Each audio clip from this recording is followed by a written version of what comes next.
Lions fans, a lot of times it's people on the outside looking in who don't understand football. It's one thing to be able to cover a team and then watch a team. You kind of just follow them.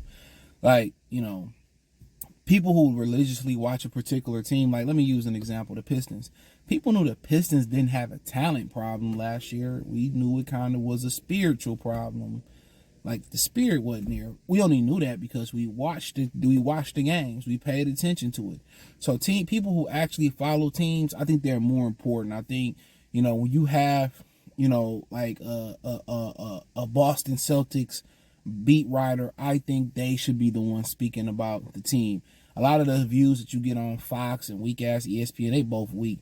It's superficial views. That's why I like to follow like I follow, certain creators of certain teams. You kind of see what I'm saying? Like, it may be a Tennessee Titan creator, it may be a Boston Bruins creator, it may be a New York Rangers creator, it may be, because they know what's going on with a team more so than the average, like the whole universal or syndicated view about teams. I hate it because Stephen A. Smith and them dudes don't really know what they be talking about, to be honest, and that's why ESPN is dying. But nonetheless, we hear things like, oh, the Lions need defense and they don't need offense. I'm going to address that. Every year I have to address the BPA conversation. We've addressed it again. It's like the annual thing. And also I'm going to talk about bringing on the veteran players onto the defense and people having an issue with that. So, okay. And hopefully I can get to the season wrap-up review. I don't know. If I get to it, I get to it. If I don't, I don't. I mean, y'all don't watch that shit. They be fucking on my channel, but I don't care. I like just do this for fun, honestly. But let's address the defensive thing. The Lions wasn't bad defensively. I mean, they went 15-2 and they had 19 players on IR. The issue is finding guys with durability. You know what I'm saying? Like, where are we going wrong with durability? We broke down the grades for the Lions from the NFLPA, the NFL Players Association. If you watch, this is a union. If you bought Madden, their logo's on Madden at the bottom, right? And a lot of the issues with the Lions, it was space. And obviously, the rumor's been around the last couple years. They're looking to move from Allen Park to a bigger area. And that's what the, weight room, locker room space, dietary issues, therapists and all cold tubs. They're looking to build more space, right?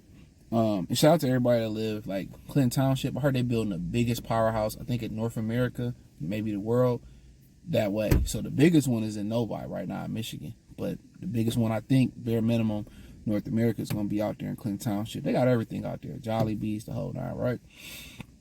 But, so yeah, when you look at that, so that's a space thing, right?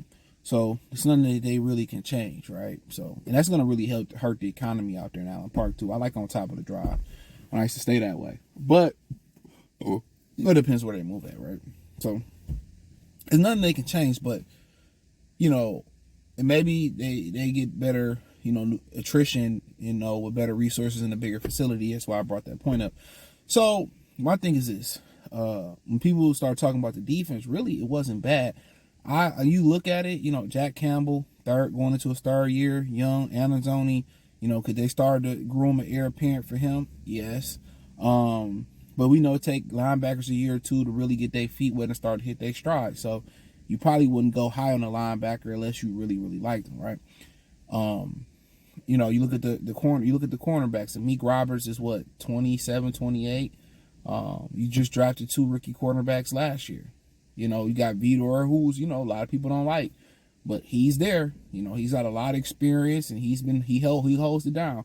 So really, you got 2 really young corners, and a veteran guy that's not too old than Meek Roberts. So reality, your quarterback core, Vitor's pretty young too. Your cornerback core is young.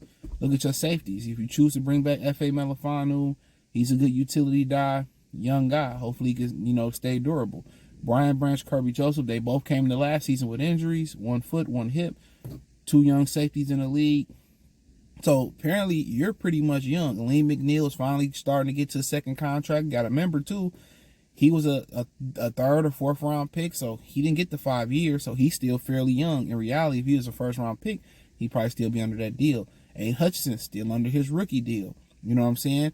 I can't pronounce his last name, but the Muhammad guy, I think you keep him around. He's fairly young. Josh Pascal, still under the rookie deal. He's fairly young. You still got Mekhi Wingo, you got Broderick Martin if you choose to keep them guys around. And we see what happened with Anzarike. A lot of these dudes are still young regardless.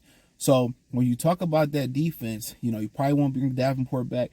You really, the top of the bill is not age. It's about durability. You bring Carlton Davis back, kind of close to that 30 mark. You know what I'm saying? So really, it's really about, bringing in, you're going to, if you don't trade for Myles Garrett or whatever, make a trade, you're probably going to bring in another young class of young defenders that come into this. So in reality, you can take a Joey Bosa. You guys are Darius Smith too, but we'll see if he's still on the roster and DJ Reader's still on the roster. You literally can say, I can take a chance on a Shadavius Ward, a Raul Douglas, a Carlton Davis, a Darius Slay, a Khalil Mack, a Joey Bosa. You can, or, Josh Sweat is 27. He's still fairly young. You can still, for Patrick, you can take chances on those veteran guys because you got so many young guys. You're going to have young guys coming in.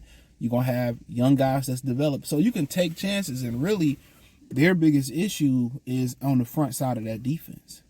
Front four is your issue. Then we got talking about you bring Barnes back, but your front four is your issue. Aiden Hutchinson may get a slow start off next year. Lee McNeil going to start slow. So your front end is your issue. So what are you going to do it? You get Myles Garrett, does that cover the whole bill? It helps. It helps. You can get by by that, but then you still probably got to draft an interior guy just to help you out or another guy. So that helps. That solves a lot of problems. You pretty much still probably bring in another veteran corner, and you probably good at that point, depending on who you do and don't bring back. So really, they're so young that they can bring on a Khalil Mack. They can bring on a Joey Bosa. But the thing is durability, and that's the issue with a Joey Bosa. You want durability. That's the issue with Carlton Davis. You want durability. You want guys that's been durable throughout their career, or who are going to be durable. That's the issue. The issue is not of age or veteran or being washed up. You want guys that are going to play meaningful snaps when you need them the most. Now, so when people say, "Oh man, we need defense," well, you got a good defense. The problem is you sustained a lot of injuries in that front seven, and then it started to trickle into that back end with Carlton Davis. So, for the most part, you have enough young pieces up front. Hutch, McNeil when he get healthy, Broderick Martin, Mekhi Wingo, Josh Pascal. If you bring back Levi Anzarike, you got a veteran as Darius Smith. You have enough pieces. If I bring in a Myles Garrett, hey man, you might be that's it. But if you want to go the value route, if I bring in Joey Bosa, and then I draft a couple young guys up front, let's go. Then I can say, what, I got money. If the deal is right, I can bring in a Slay, Shadavius Ward, or Raul Douglas. You got to ask yourself, you want to bring back Carlton Davis, he's going to be nicked up. The thing about it is I can take that chance because I have Ennis Rackstraw. I have a Meek who can go out there. I have Terrion Arnold. But do you really want to go down that street is the question. If I can go out there and get a guy that fit my scheme, and he is more durable than Carlton Davis, and I feel like he's a fit, even though Carlton Davis fit like a glove, I think you go do that. So the whole thing about defense is really about you talking about the wrong D, no Diddy, durability. That's the number one thing they need, durability on their defense. So if I'm bringing you in and you don't have a history of being durable via the draft, via trade, via free agency, I don't think it's a fit. No matter how many other boxes you mark as under the culture that the Lions trying to build, if you ain't bringing the durability, I don't want you. I don't want you. So when you go out there, you go look at these guys' durability, bro. And I know, if I can get some of these guys like Joey Bosa on a solid deal, I'll take a chance. But guess what? I'm not putting all my eggs in that basket. I could put all my eggs in Myles Garrett basket. No Diddy, pause, because of his history of being durable and what he bring. You trade them assets for him, like, cool. You still got some bread. You still can move some things around. Get a corner. and you good to go. You bring back some couple pieces, and hey, we good to go. You know, so that's the interesting thing about it. But durability is the key. But let's say you do some miracle, get Myles Garrett. You know, bring back some of your guys, get a corner. Let's say you keep your second round pick. Let's say you trade. Let's say you get them from 2-1s, right? Let's say you give a 2026 3, whatever, 2026 third or whatever. Let's just say that 2-1s and a third next year. You keep your second, your third. So, you know, what you're really looking at that point is, let's say hypothetically bring Carlton Davis back, you get a corner. Let's just say that. This is Carlton just for this example, right? You say we're going to bring back Pascal. We bring back a few guys, you know. So then, you know, we like, okay, where do you go to build now? Now, you're still in best player available mode. You can lose a corner. You can use another receiver. You can get another corner. You can get an interior lineman. But if you say, hey, CJ, what is the one thing? If they bring in Myles Garrett, you know, let's say they Hutch, McNeil, let's say they keep Reader, you know, and a few other guys. Let's say they go Zendarius, Pascal, they keep Muhammad, Aiden Hutchinson, they bring in Garrett. Just saying this hypothetical. McNeil, and they caught McNeil, Broderick Martin, Makai Wingo. You be like, okay, where else would you see them going? And they get a corner. I think they can do whatever they want. But if I had to bet, I would say,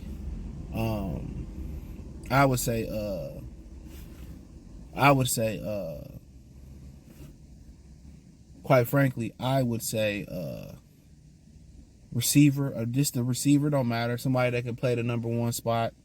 Or the outside spot. I would say corner. You still get a corner. You still get another lineman, linebacker. So they can go wherever they want. But hey, let me know what y'all girls and guys think. Thumbs up the video, share the video, subscribe to the channel. Peace.